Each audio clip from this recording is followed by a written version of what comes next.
जानेंगे scarf folding के बारे में। स्काफ फोल्डिंग का इंस्ट्रक्शन कैसे करते हैं, स्काफ फोल्डिंग क्या होता है, सबसे पहले ये जानेंगे। स्काफ फोल्डिंग एक टेम्प्रोरी प्लेटफॉर्म होता है जो अपने ज़मीन स्थल से हाइट पे काम करने के लिए प्लेटफॉर्म एक तैयार किया जाता है। तो टेम्प्रोरी होता है, आज काम है, काम ख़त्म हो गया, उसको निकाल दिया जाएगा। ठीक है, तो इसके बारे में हम लोग आज जानेंगे। तो इसमें क्या होता है कि सबसे पहले जहाँ पे स्काफ फोल्डिंग लगाना है वहाँ का स्थल देखना है, मिट्टी कैसा है, मिट्टी चेक कर लेंगे। उसके बाद फिर अपने को लगाना है सोल प्लेट। सोल प्लेट का थिकनेस रहना चाहिए 300 mm इंटू 300 mm और 6 mm का थिकनेस रहना चाहिए। ठीक है, मोटाई। तो इसके बाद से और यहाँ पे हम लोगों का सोल प्लेट का इस्तेमाल नहीं होगा क्योंकि मिट्टी उस लायक नहीं है। ठीक है, तो इस तरह से मिट्टी तो हार्ड सरफेस है, तो यहाँ पे सोल प्लेट का इस्तेमाल नहीं होगा। बेस प्लेट का इस्तेमाल होगा। इसका थिकनेस होता है 150 mm into 150 mm into 6 mm। इसका मोटापा 6 mm का होगा। इसके ऊपर पाइप रहता है और 200 mm पे ड्रेसिंग का इस्तेमाल करते हैं, जिसको मजबूती देने के लिए ड्रेसिंग का इस्तेमाल करते हैं। और इसके ऊपर वाला जो ड्रेसिंग होता है इसका मजबूती देने के लिए इस्तेमाल करते हैं। 1000 mm से लेकर फर्स्ट ड्रेसिंग से सेकंड ड्रेसिंग का 1000 mm से 1200 mm तक होता है। इसमें और क्या इंस्ट्रक्शन करते हैं कि जो लेडर रहता है, इस पर जो लेडर लगाते हैं वो 75 डिग्री एंगल पर रहना चाहिए। ठीक है, और लेडर पे कोई स्टेप डैमेज नहीं रहना चाहिए।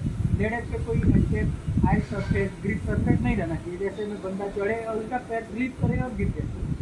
ठीक है, तो और यहाँ पे हम लोग जानेंगे कि ऊपर मान लीजिए कि ऊपर हाइट पे यहाँ पे कार्य करना है तो यहाँ पे स्ट्रक्चर डालेंगे। स्ट्रक्चर जो डालेंगे उसको भी इंस्पेक्शन करेंगे, कहीं से डैमेज तो नहीं है। अगर डैमेज है तो उसको निकलवा देंगे, उस पर बंदे को काम करने नहीं देंगे। ठीक है, और जो भी बंदा इस पर स्काफ फोल्डिंग पे काम करने जाता है तो उस स्ट्रक्चर के पास टू गार्ड का इस्तेमाल करते हैं, इसलिए कोई मटेरियल बाहर ना आए, पैर बाहर ना आए उसका। तो 150 mm का रहना चाहिए। अगर इंच में बताएं तो 6 इंच का होना चाहिए इसका चौड़ाई। ठीक है, कुछ मटेरियल बाहर नहीं आएगा और उसका पैर बाहर नहीं आएगा, गिरेगा नहीं। उसका मिड रेल जो रहना चाहिए, मिड रेल 600 mm तक रहना चाहिए और उसका टॉप रेल 1000 mm तक रहना चाहिए। ठीक है, ये रहा इसका स्काफ फोल्डिंग का बायोडाटा। और उस पर काम करने जाने के पहले बंदे को प्रॉपर ट्रेनिंग करना चाहिए कि हाइट वर्क के बारे में। और उसके बाद वो जो बंदा जा रहा है उसको हाइट पे काम करने का हाइट पास रहना चाहिए। तो जो कोई होता है कि हाइट पे काम कर नहीं पाता है, अपना बंदा जो भी हमारा एरिया में कितना बंदा मेरा काम करने तो जा रहा है स्काफ फोल्डिंग, उस बंदे को ये ध्यान देना है कि इस कार्य related permit height work height का परमिट है या नहीं। अगर परमिट है तभी कार्य करने जाना है। परमिट से क्या होता है, वर्क एट हाइट का परमिट अगर जो होता है उसमें ये इंक्लूड रहता है कि ये वर्क एट हाइट का काम चालू चल रहा है और उसमें क्या क्या खतरे हैं, खतरे उसमें दर्शाया रहता है, ये खतरे हैं और उसमें उस खतरा का प्रिकॉशन भी ऑलरेडी इंक्लूड रहता है। जब तक नहीं मिलता है परमिट, जब तक उस बंदे के पास प्रॉपर पीपीई नहीं हो, प्रॉपर एक्सेस नहीं हो, प्रॉपर लेडर्स नहीं लगा हो स्काफ फोल्ड पे, प्रॉपर ग्रीन टैग नहीं हो, तब तक नहीं मिलता है।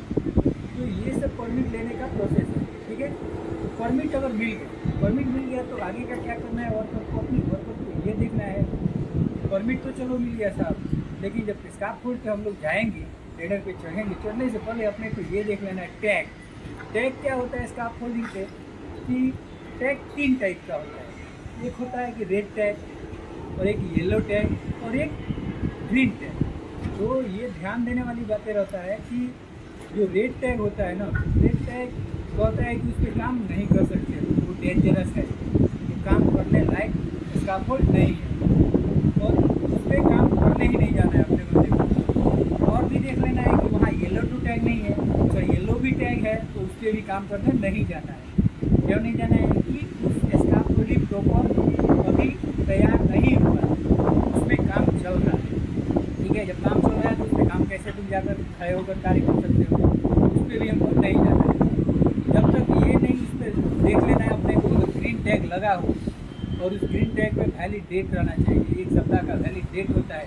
जब तक ग्रीन टैग दिखे तभी उस पर चढ़ना है। और चढ़ने से पहले उसकी एरिया जहाँ तक हाईवे काम हो रहा है और नीचे जहाँ तक उसका एरिया आ रहा है उसको चारों तरफ से वेरिफिकेशन कर देना है अपने को। अगर वेरिफिकेशन हो जाएगा तो हाइट पे जो स्कार्फ रोड पे बंदा कार्य करने जाएगा और उस स्कार्फ रोड पे कोई ऑब्जेक्ट बॉलिंग ऑब्जेक्ट कोई सामान कोई मटेरियल कुछ गिरा तो नीचे जो बंदा है उसके सर पे तो नहीं लग जाएगा। इसलिए उस एरिया को हम लोग बैरिकेड करवा देते हैं कि उस एरिया में कोई अंदर नहीं आएगा, जिससे ऊपर हम लोग सेफ काम कर सकते हैं। ये रहा मेरा आज का स्कार्फ फोल्डिंग रिलेटेड वीडियो। आप लोगों को अगर पसंद आए लाइक कीजिए, कमेंट कीजिए, शेयर कीजिए।